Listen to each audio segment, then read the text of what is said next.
Good evening, everybody, and welcome to CSIS. I'm Andrew Schwartz, and I'm our Chief Communications Officer here. So good to have everybody here, especially on a rainy night, and I'm really thrilled to have my three favorite colleagues here, actually. Two of which are mentors, actually all three are mentors of mine, and so without further ado, I'd like to turn it over to Bob Schieffer. Thank you very much, Andrew, and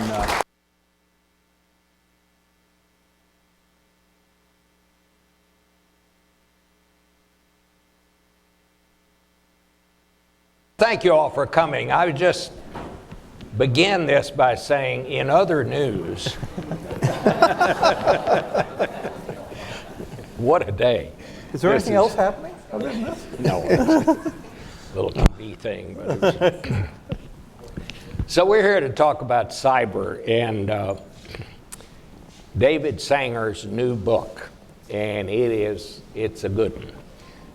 David, as you all know, covers national security for the New York Times, and in 36 years at the Times, he has shared 3 Pulitzers. He's written 2 previous best-selling books about national security, and I would say that the 2 interviews that he and Maggie Haberman did with Donald Trump during campaign, the last campaign, gave us the best and really the most definitive look at understanding Donald Trump's views on foreign policy and his knowledge of foreign policy.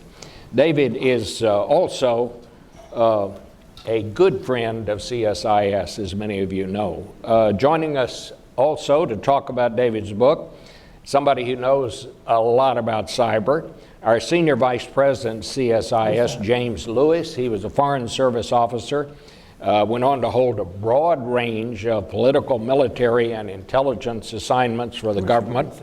He's recognized as an expert on cyber security. He was the Commerce Department head for national security and espionage concerns related to high technology trade with China. He has testified numerous times before Congress on the effect of technology on warfare and how the internet has changed our politics. After 9/11, David Sanger's colleague at the New York Times, Tom Friedman, observed that what happened was not a lack of intelligence, but a lack of imagination. And by that he meant no one could have imagined something like 9/11 happening, and so we really did not have a defense against it.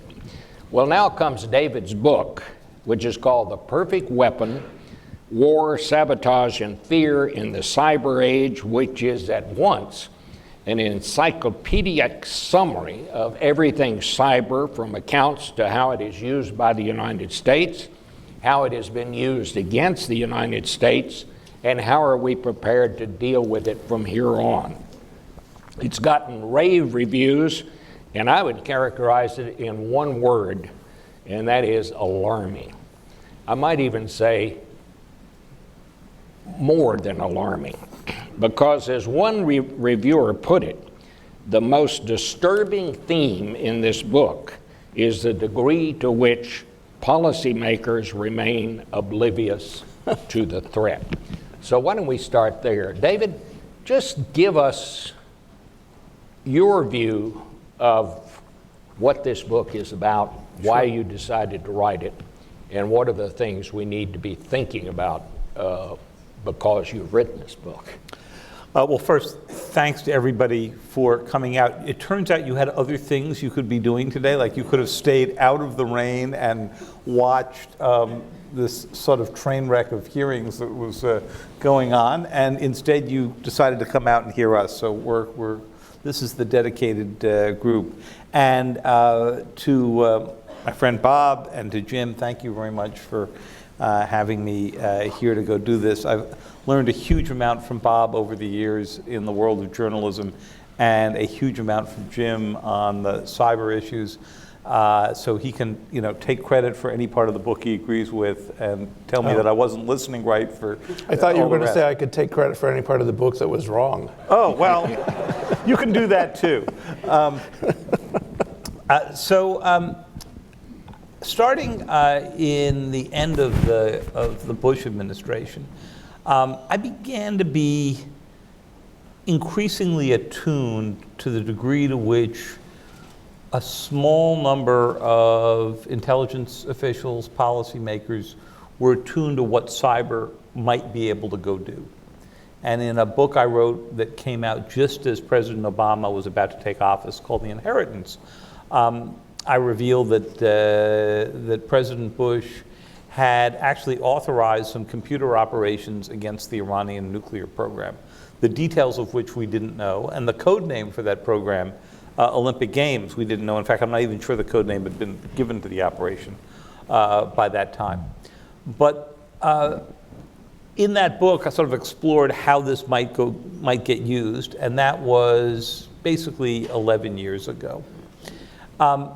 By the middle of the Obama administration, we suddenly saw one summer afternoon the code that turned out to be at the core of Olympic Games, something called Stuxnet, begin to get copied all around the world. It had escaped from the Natanz nuclear enrichment plant where the Israelis and the US had implanted it. It was a brilliant piece of code because it was one of the most sophisticated efforts to use a cyber weapon in place of an attack that would otherwise be done by sending in saboteurs or dropping bombs. It spun up and sped up and slowed down the centrifuges which spin at supersonic speeds to enrich uranium to the point that they exploded and left the Iranians wondering, was this a manufacturing error? Was someone messing with them? The brilliance of it was not only that it worked, but that it was so hard to trace and so hard for the Iranians to figure it out until that moment when the code started spreading around the world and they suddenly realized what was going on. In the debates in the Obama administration, which had inherited this program from President Bush, about whether or not to go use the weapon, President Obama said to his aides at some point, you're not likely to read much about this in his memoir when it comes out because it's all, the US has never admitted its role in this, but he said to his aides, look, eventually when people figure out what it is we're doing here, it's going to be the excuse for every other nation that's already using cyber against us to come out and do it more forcefully. And in fact, at the time that I wrote about Stuxnet, about Olympic Games, it was hard to find another sophisticated cyber attack that was state on state. There was a lot of criminal stuff going on, a lot of other things. When we went off to do a count when I was working on this book, we got somewhere over 200 or 250 just in the past 6 years since Stuxnet had happened. So the Obama warning turned out to be right. It was the Iranians against the Saudis. It was the North Koreans against Sony to try to stop the distribution of a truly bad movie called The Interview. If you haven't seen it yet, I can save you 2 hours of your life right now. Okay. It was, of course, the Russians against our election system, but before that, Russian attacks, which seemed at first to be just about surveillance against the State Department, the Joint Chiefs of Staff, and the White House, which the United States never called the Russians out about. And Bob, one of the big arguments of the book is not only that politicians have an inferior understanding of the potential of this weapon, but also that we've wrapped way too much secrecy around the weapon. We've done it because there's a natural tendency in the intelligence world to say anything you talk about our capabilities or what we see our adversaries doing will reveal something that will give advantage to the enemy. When in fact, what we're doing is stepping on our own deterrence. We're also preventing a debate in this country about how we want to go use this weapon. And that's sort of my last point about why I wrote it. In the nuclear age, we had a very vigorous debate about whether or not we wanted to use nuclear weapons. And it ended in a completely different place than it started. It started with MacArthur wanting to drop the bomb on the Chinese and the North Koreans, and it ended in the 80s or 90s with us deciding we would only use nuclear weapons as a very last resort. We have never had that debate about cyber because it doesn't have the huge effects of nuclear weapons. You can dial it up, you can dial it down, you can adjust it. It's a short of war weapon. But the potential use is so devastating, and we've never gotten into the argument about what should be off limits. Let me just ask Jim. Jim, give us a picture of what a country that decides to use this, and there are a number of countries now that know about this, and some more than others. What can you do with cyber? What do you call it in the book? You call them the Seven Dwarfs? Is that what? No, I call them the Seven Sisters, well, I but was they close. could be the Seven Dwarfs too, if you like that better. Yeah, I like it better. Yeah. And so there's 7 countries that have the capability to cause major consequences using cyber techniques. And we're one, the Brits, the Israelis, those are the good guys. The Chinese, the Russians, a bunch of others. And the dilemma is... The North Koreans. Them. Yes. So I was thinking while David was talking about a story I heard about Marshal Foch, who was the Allied commander in World War I. And in 1912, people showed him an airplane. And he said, this will make a really good replacement for the bicycle, right? Because he didn't realize the potential. And 4 years later, no military could engage without airplanes. And we're at that point now. No military can engage without cyber. It's not, one of the problems we have is it doesn't map perfectly. The book brings this out. It doesn't map perfectly to kinetic effect. You know, there's other things you can do with it, and we saw that in 2016. So countries have started to engage each other in a new kind of conflict. And they have so far been somewhat circumspect. And I think we're all waiting to see if that's going to change. But if they chose... Just to build on his analogy here, I didn't bring my slides today, I spared you. But the opening slide I usually use when I'm describing the book is a picture of the Wright Brothers out at what is now the soccer field at College Park at the university, showing the military, the Wright military flyer to a bunch of generals in 1908. And as they fly it around, the generals say, this is terrific. We can fly this over enemy lines, we'll see their vulnerabilities, and we'll send in the cavalry. Nobody actually talked about arming the damn thing, okay? So here we were in 1918, as Jim says, you know, no military could be without it.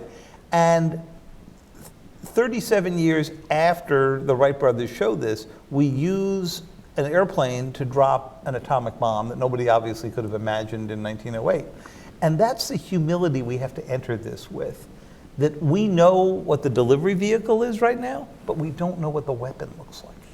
Well, I mean, it even goes, a misunderstanding of technology goes even earlier than that, because the U.S. military, when they first fought the Comanche Indians out in the West, thought the way you fought them was you'd ride out to the battleground, dismount, and then tried to charge them on foot. The Comanches quickly convinced them, and they were able to fire 17 arrows while they were reloading their musket.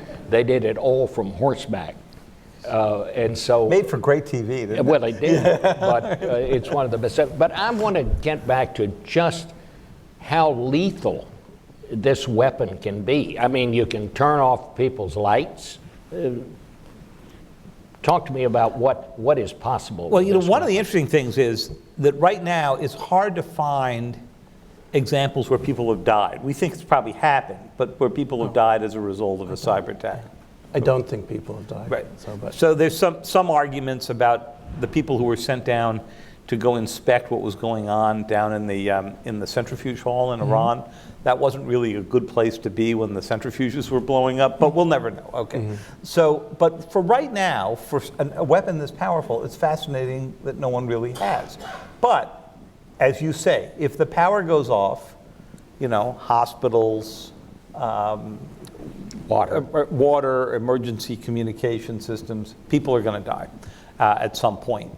And one of the fascinating things is you could imagine setting up a set of norms. I discuss this at the end of the book, a sort of digital Geneva Convention to try to prevent deaths to civilians by saying, okay, what's off limits?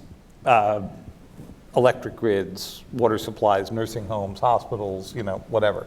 Election systems. But I'm betting that if you sent that list around the US government, and we'll have to ask Jim, who spent more time in the US government than I have, but just in talking to my contacts within the intelligence community, and you said, here's a list, we're going to go out and negotiate this so that people don't die, I think the intel community would come back and say, we don't want to sign up to this. I mean, election systems, we manipulated elections in Italy in 1948, in Latin America in the 50s. We had a coup against the Iranians. They still remember it, we don't.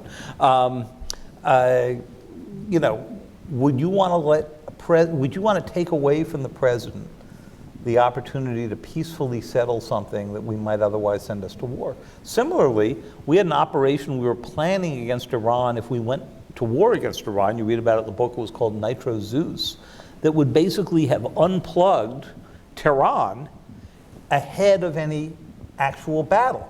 The thought being that you could end the war before you even had to fire a shot. But don't kid yourself. A lot of people would have died. So, when the North Koreans, when we first began to worry about North Korea and their nuclear capabilities and their ability to build missiles that could deliver them to U.S. shores, they had a lot of problems. They did. In the beginning. They did. They had an 88% failure rate with an older missile system that was pretty well understood and had been tested a lot by the Russians. And it was sort of one of those things where their failure rate should have been closer to about 14% if they were along, right? So Bill Broad, my colleague at the Times, and I started looking at this and we're saying, how come every time the North Koreans go off and do a test here, it falls into the ocean? I mean, you realize this was getting bad when late night comedians were beginning to, show video and so forth, right? And we dug into it, having been sensitized by Olympic Games, and sure enough found that in January of 2014, President Obama had ordered an acceleration of a smaller program the US had already had underway, in which they basically were sabotaging the missile launches. Now, one of the interesting things is it's very hard to tell how successful the program was. Every time a missile went under, the cyber people in the Pentagon would go in and do a little bit of a war dance to get to get more money for their more budget money for their programs. And other people would say, well, how do you know this was cyber? Could have been the bad parts we've been sending in, could have been engineering mistakes. These are the North Koreans after all, could have been all kinds of things. What is interesting is that in October of 2016, when we were kind of focused on other things, Kim Jong-un killed the program and rolled out another missile program that he had basically ready to roll. And we've been very unsuccessful against that one. And that's the one that was so successful at doing the long-range missile. Jim, is there any doubt in your mind, or can you say that we were responsible for those early failures that they were having? As your spiritual advisor, I must say that I have to intervene because there's some grave theological errors in what you've said. First, no one's going to just use cyber by itself. It just is. It's not going to. Why bother, right? And so when you talk to the Russians and the Chinese, what they say is, you guys have assembled a portfolio of new technologies, hypersonic strike, PGMs, UAVs, space, and cyber, that allows you to achieve strategic effect without using nuclear weapons. And this undercuts our deterrence. They've been saying that now for about 4 years. And their answer is, of course, well, we better build our own. So the key here is to blend. And so when the people in the military think about cyber now, they ask, how do I blend it with other technologies to get advantage? Second, I don't worry so much about kinetic effect. I mean, it's there. As David pointed out, one of the problems is that we've discussed in secret, of course, is there's a radar facility. I don't like it, and so I blow it up. Radar facility, an air defense facility. I don't like it, and so I blow it up. And I know it's blown up because there's a big smoking hole. There's a radar facility and I don't like it, and I launch a cyber attack against it. How do I know I got it? So there is this degree of uncertainty. And that means that people have been toying with political effect, and the Russians in particular. It's in their military doctrine. How do I achieve confusion? How do I increase the fog of war? How do I increase friction? So there's another aspect, and you have it in the book. The third part is, and this is, you're right in saying the US and its allies would not accept constraints that took certain targets off limit. And this is a hard one for people to understand, except in actual negotiations, because under current international law, you're supposed to make reasonable efforts to not harm civilians unless there's overriding military necessity. And if there's overriding military necessity, you can shoot any target. And nobody wants to give that up. And I wouldn't give it up myself. So it's a little bit more complicated. We've had discussions in the UN about how do we torque the laws that were designed for cavalry.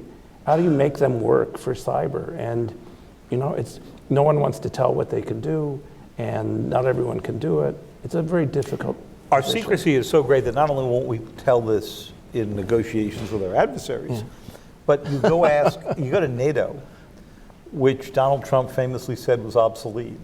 And when it comes to cyber, they weren't obsolete. They never really got into the race. In fact, one time I was doing reporting on this, and I was at the old NATO headquarters. They've since moved. And I'm walking down the hall, and I see this sign that says, Thursday, Windows XP training. Okay, so here is a 15-year-old version of Windows that is basically the Russians' favorite version of Windows, because it's so ridden with holes and so unsupported and unpatched that that's how they mounted a lot of their attacks on Ukraine. And here is NATO training people in XP. So one of the few moments when I've heard Donald Trump say something like, NATO is so obsolete, I'm thinking to myself, he may actually be onto something here. Well, what you're seeing is, putting aside the utility of NATO, which is not something I work on, sort of a new cyber alliance is emerging, and its core is what they call the Five Eyes, our five closest allies, at least one of whom is as good as we are. And then you're adding additional... You're talking about the British. European partners, yeah. Mm-hmm. So we're seeing a new... You can't... what country should I be mean to in NATO? I won't be mean, but there's some countries in NATO you just don't want to tell things to, right? Because you may as well send it, copy Moscow on the email, right? So there's a new alliance emerging. What that will look like, I don't know. But it's come up in the debate internally now is how do we impose consequences? Do we tell our allies? Do we tell the guy we're going to impose consequences on before, after? And so you need more trusted partners. Some of the smaller European countries, and I'll pick the Swedes and the Dutch, they are pretty darn good. So we're seeing countries, to your point, they all kind of said, hey, this cyber thing, I better get on it. A good example of what he's saying, as I describe in the book takes you into GCHQ, which is the British equivalent of the National Security Agency. And the guy who was running GCHQ in 2016, when the Russians were coming into our system, is sitting in the Donut, which is this giant circular building in the Cotswolds that the British had built for this thing. It's actually, Apple looked at it when they were designing their new headquarters, which looks very much like it. And he discovers these intercepts that the British picked up before we did of Democratic National Committee emails. You could see the headers running through the Russian intelligence system. And he actually sent a note to the head of the NSA saying, hey, you guys have a little problem out here. And he got back a very polite thank you note. You'll be glad to know the NSA writes really nice thank you notes. The follow-up was less than impressive, but the thank you note was really terrific. Well, one thing we have not talked about yet is it is not just a weapon of war. It's a very handy tool for thieves. You have a very good story in your book about the North Koreans stealing money. That's right. So it's been used for criminal use for a long time. And you think about the different uses of cyber, and there's espionage, just a faster, better way to do that. Data manipulation, what we worry about when we worry about, for example, changing votes or changing blood types in a military database or something like that. There is, of course, the use that we were describing in Olympic Games, or what Sony did against, or what North Korea did against Sony to destroy material. But then there's information operations. But in the world of data manipulation, it's a great way to steal large amounts of money pretty quickly. So the North Koreans broke into the Bangladeshi central bank, figured out how they communicate with the SWIFT system, which clears international transactions, and those move through the New York Fed, and arranged for the transfer of $1 billion into their accounts that they had set up in the Philippines. And they would have gotten all billion. They got 81 million until somebody in the New York Fed, a German woman actually, for whom English was not her first language, recognized a spelling error in the North Korean transfer notes. They spelled foundation, "fandation." It's just Which is how it's spelled in Korean, by the way. Right. It's just like your mother always said, proofread everything. So anyway, in the course of that, what happens? They get caught. But it's not the only time that they have used cyber to do theft on a very large scale. And what's fascinating about it is this wasn't criminal theft, this was theft by the state. This was just another way of financing the North Korean regime. And yet, for all of this, this is something that is almost unknown, except outside of expert circles, in think tanks, in places like this. How is that? I mean, how has that happened? I mean, we've been talking about deterrence against nuclear weapons since I was in high school. And the debate continues to go on. We talk about ABMs, we talk about treaties and stuff. Nothing on this. Is it because people don't understand it? Is it because we don't have the imagination to see what's happened? Why Jim's do you answer think that first. is, I may have a different one than he does. He will have a different, but I was going to say, you two guys are reporters, and so you like openness. And I used to tell my wife, what they don't know won't hurt them. And the they was you, right? Why do you think we need a debate on this? Why? There's a democratic principle that, yeah, we should talk about this, blah, blah, blah. The debate is so dreadful. The debate is so dreadful. I mean, now everyone and their dog is a cybersecurity expert, and sometimes the dog is actually the better interlocutor. What would a debate bring us? Why do we want to be open? Well, it might make like people Dr. aware Strangelove. that we have, that there's a threat to our national could be, security. yeah. That is what I would say Well- is my answer. Let me, I think Bob's right, that if you don't openly debate it, you don't force people to go learn about it. Or at least make people aware of it. Right. You know. Secondly, in the nuclear age, people felt pretty helpless. There wasn't a huge amount they could go, they couldn't have much effect on this. But in the cyber age, you're worried about cyber issues every single day. You're worried at the criminal level about whether or not somebody takes off with your credit card number. When your autonomous car shows up, you're a little bit worried about whether when you tell it to go to the supermarket that somebody may have reprogrammed it to go over a cliff. That worries you. You're worried about the fact that your house is so much more vulnerable than it was 10 years ago. 10 years ago, you probably had one or two things connected to the internet, a desktop computer and maybe a laptop. Today, you've got all of those and your smart TV and your Alexa and your alarm system and probably 4 cell phones. And all of these have opened up new threat vectors, new ways to get into your house. So one reason we need to debate it more generally, Jim, is the old line of it can't hurt you, today it can hurt you, okay? Secondly, we are the collateral damage in this state-on-state war taking place 30,000 feet over our heads, so it's not like we're not affected. That gets to your point, Bob, about why the political debate about this is so awful. And when I go out and I talk to there's a small group of people on Capitol Hill who I would say are quite savvy about this. You know, you talk to Mark Warner about these things, he knows, you know, what it is. You talk to Adam Schiff about them, he understands. People who are on the right committees for looking at it and have an interest in it. The vast majority, their first answer to me is something along the lines of, you know, I don't really understand this stuff, but when I need to get advice on it, I go to my, you know, 15-year-old grandchild. And what I want to do is sort of reach out, if I could break out of my repertorial neutrality and grab them and say, during the Cold War, would it have been an acceptable answer to say on nuclear weapons, you know, this nuclear physics stuff, it's so complicated. I go to my 15-year-old daughter to understand nuclear physics. Of course you wouldn't, because the country seemed to be, you know, at peril. It would have been political suicide to say that in the nuclear age. It's cute in the cyber age.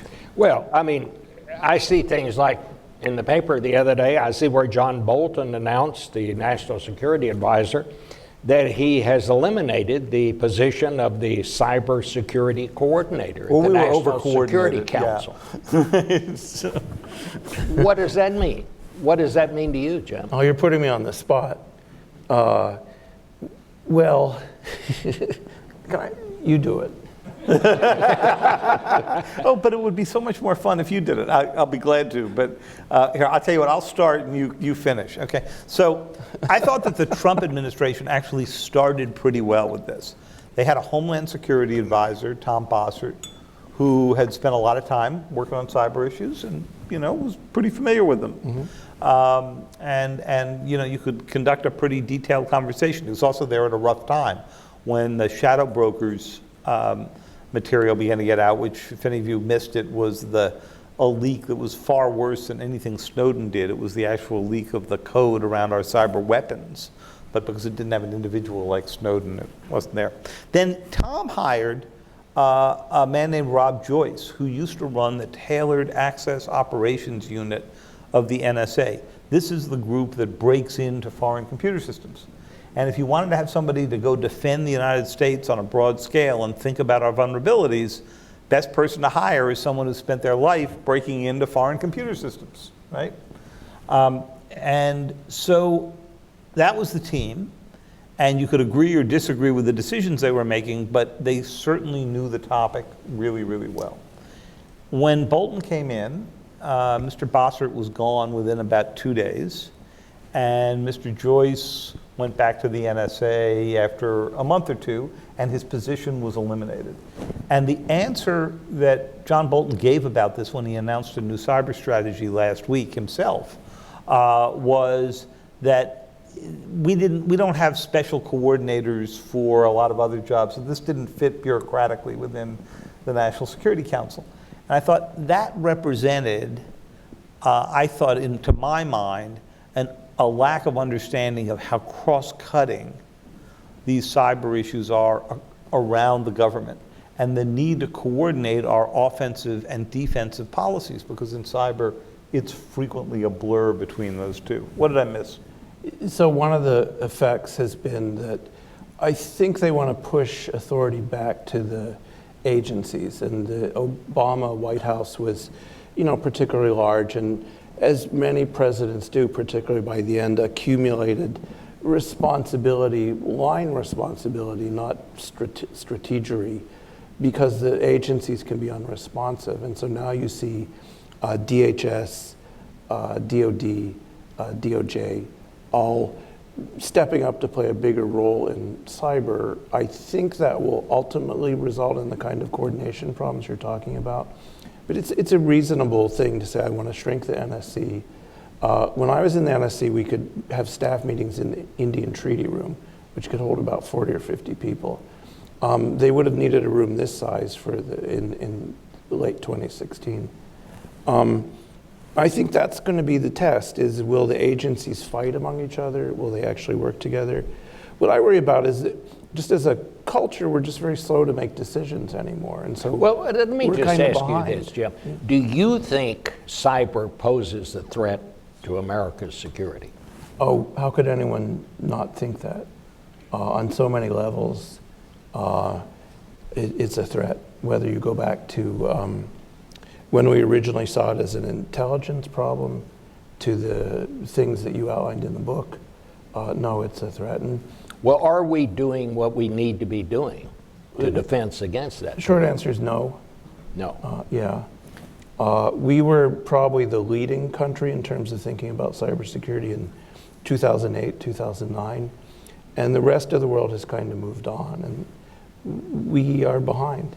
The other issue just is, so if you look at the trajectory, first emphasis was on,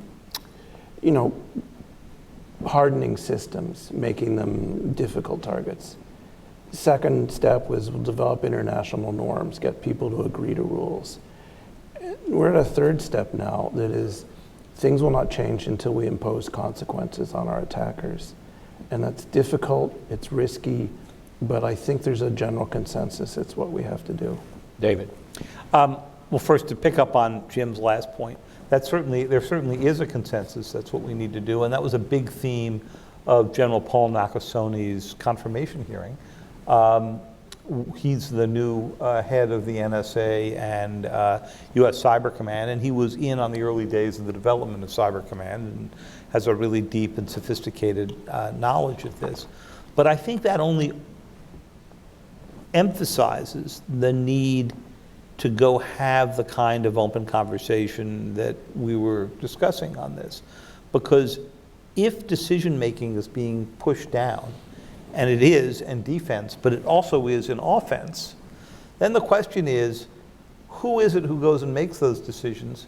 Because you can get on an escalation ladder with a country very fast. And when you get into those sections of the book that describe the debate inside the Obama White House about what to do once they figured out that it was Putin who was behind the election hacks, people came to the president with all kinds of good ideas. Let's expose the holdings of the oligarchs. Let's expose where Putin's hiding his money. My favorite was leak his Botox injection schedule, which we ultimately did not do, but I was really happy because now he always looks so stern. Yeah. It's because he can't move his face. Yeah. Go ahead, I'm sorry. Do you think that President Trump fully appreciates this whole question of cyber and the threats that it could cause? There's a section in the book where I go to interview him in those 2016 elections, and I deliberately put, knowing I was working on this book, I put some cyber questions in it, and he said it's very powerful, the cyber, and then talked about how far behind we were, and when I probed him a little on the attacks on Iran, I think I was telling him some new news there on what had happened, but he was, doing some other things at the time we were attacking Iran. I hope he's moved up the line. I think something that's gotten in the way of it has been the Russia investigation. Mm-hmm. There's a scene in the book where he calls me right after the summit with Putin in Hamburg. He got on Air Force One. This was the same trip where they wrote the denial of the creative description of the meeting in Trump Tower.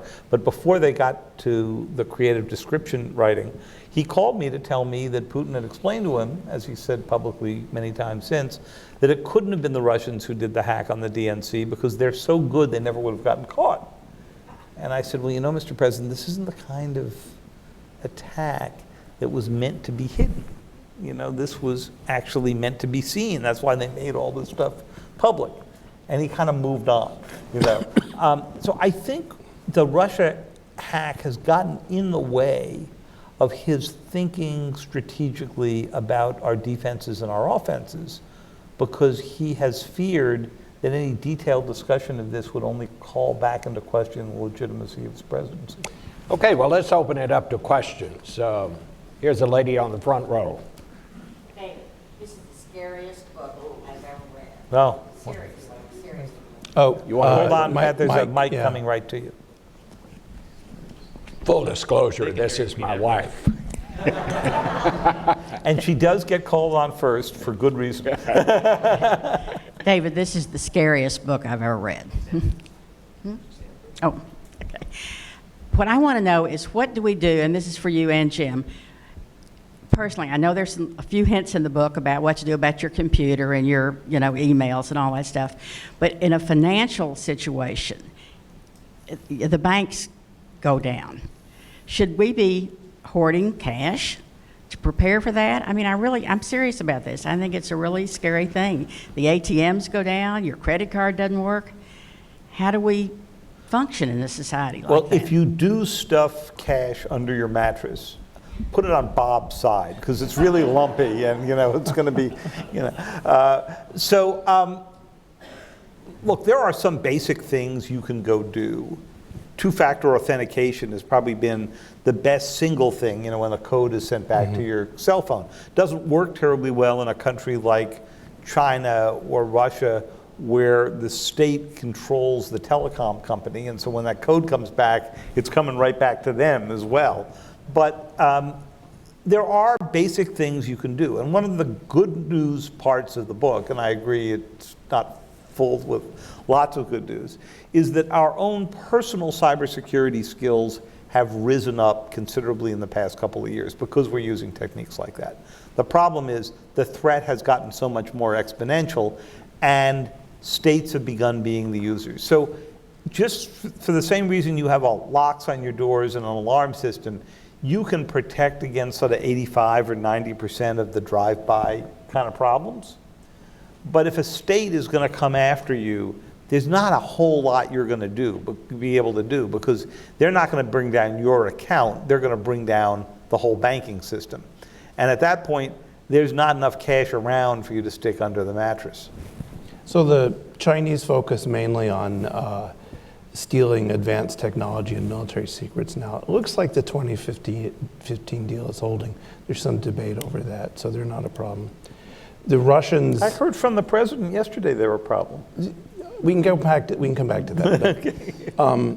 The Russians do engage in cybercrime, but they're kind of like the mafia. In fact, they are the mafia.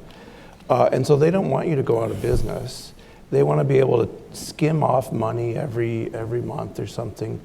And I've had this discussion with both Russian and Chinese counterparts, where the Chinese guy said to me, he said, look, you don't have to worry about us destabilizing Wall Street because we own it, right? And the same is true for the Russians. It would be like breaking their own piggy bank, right? Now there's a chance that they could make a mistake. I think that's clear. The North Koreans don't have the skills yet. The Iranians don't have the skills yet. Both are progressing rapidly. But right now, people would rather take money than see the system break down. So I don't know if that's a comfort or not. But All right, over here. And we do have a mic.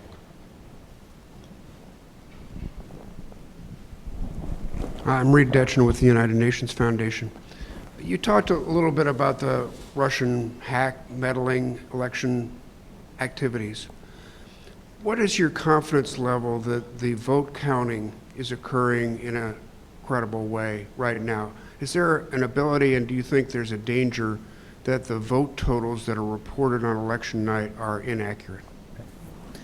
So there's a chapter in the book about Ukraine called Putin's Petri dish, because everything that they did to us or attempted to do to us, they start out by trying to do in Ukraine. And in Ukraine, they didn't try to actually affect the vote counts in the machines.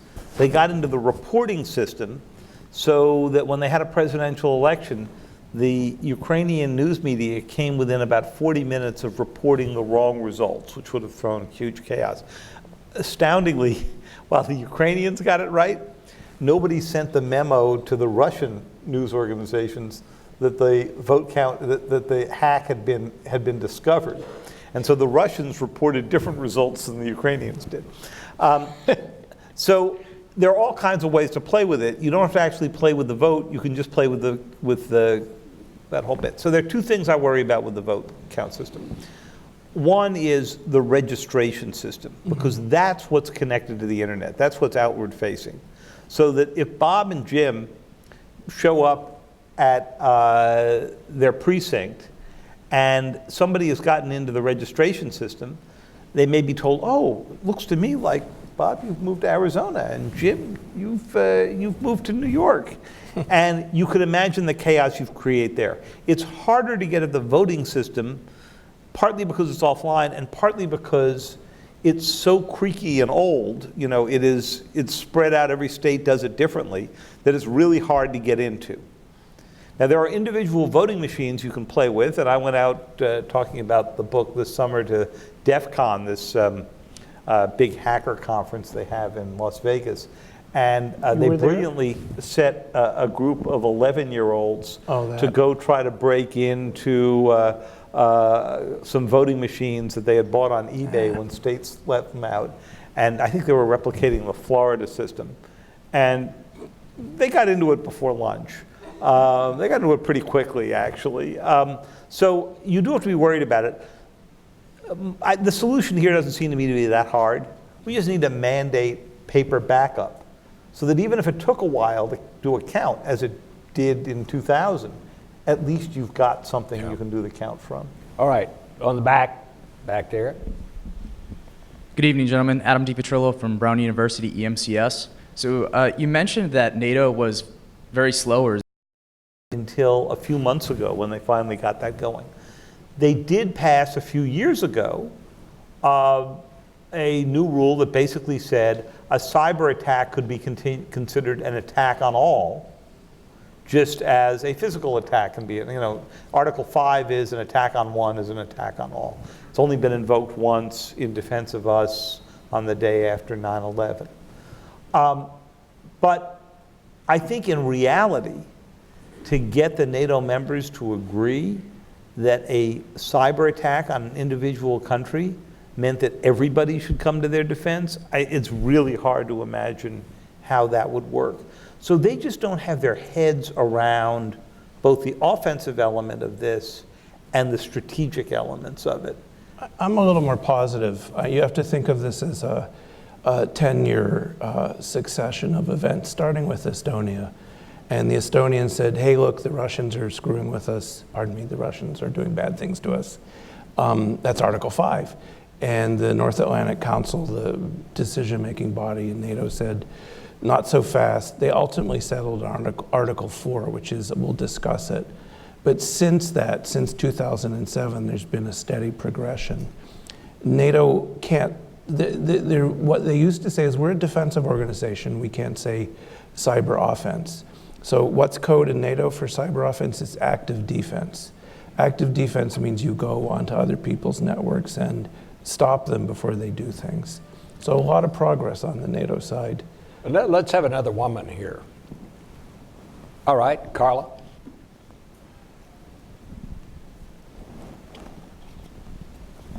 Cynthia Everd, both State Department and Cybercom, formerly. You keep referring to cyber weapons and cyber, but the military refers to it as the cyber domain, which I think indicates that there's both positive and negative. I mean, it's offensive. It can be an offensive weapon. It can be a defensive weapon. It can be a way of connecting democratic groups together. It can be a way of stealing huge amounts of money from crime. It can also be a way of excellent economic benefit and commercial activities. And whenever I go to meetings, I find that there is a small group of people who are talking about just one of those areas. That's right. As if the others don't have any effect at all. And I wonder if you see any chance that we're going to be able to come out of a way where we can talk across the whole range of cyber domain activities. Well, one of the reasons I wrote the book and tried to write a non-technical book was to do exactly that, to sort of cover both the defense and offensive dilemmas that this has created, and that big range that goes, as I said, from espionage to data manipulation to offensive operations to influence operations like we saw. And if we were having this discussion 3 years ago, we'd all be consumed with the vulnerabilities of the electric power grid instead of being consumed with the vulnerabilities of the election system. So that focus that you mentioned depends to some degree on what the headlines have been for the previous 6 months. And it would be good if we get a broader discussion of that. But to do that, people need to get their heads around what the range of activity is. and why messing with an election system is different from an information operation and why that's different from an offensive operation. It would help if your colleagues and former colleagues in Cyber Command and if the State Department, among others, could discuss this much more publicly every single day. Because until you do that, people don't begin to absorb what it is you're debating doing. Everything is becoming cyber now, right? So I was talking to one of the big airplane companies, and they said, you think of us as a metal bender. We're actually a software company. We haven't caught up with that in our discussion, but you think about, as David was saying, all this stuff in your house and your car and everything. So everything's becoming cyber, and we haven't found a good way to articulate that. It will take time. We just don't have the narrative that explains the range of this, in part because every day it's a little more broad than it was the day before. And because everything's called a cyber attack. And part of what I deal with in the book is there are things the government will not call a cyber attack, rightly so. So when the Chinese came in and stole those 22 million security files from OPM, the Office of Personnel Management, the most boring bureaucracy in Washington, but probably also the most tuned out because the Chinese were running this operation for a year before anybody figured it out. And they hadn't encrypted the information that many of you, right? And then they tried to explain to me that that was really okay. And then we noticed that the Chinese encrypted it on their way out as they were stealing it so that we wouldn't see what they were doing. It gets even better, by the way. A few months after they explained to me why they didn't need to encrypt it, somebody sent me a little notice from the Federal Register, which was for a contract to encrypt all this data. So I wrote a little story about it, and I suggested in this that they just give the contract to the Chinese because they'd encrypted it all already. It turned out the General Counsel's office over at OPM did not think that was as funny as I did. But that's too bad because the Chinese encryption isn't particularly good. Yeah. But to your point here, we need to get people to understand the range of threats before you can begin to tailor your behavior to each one of those. Well, I think we've come to the end here. One thing I do know how to do is how to get off on time. So thank you all for coming. And David, thank you very much for doing this book. Let's hope that it causes more dialogue about something that needs to be talked about. Thank you. Thanks David. very much. And thank you. Thank you.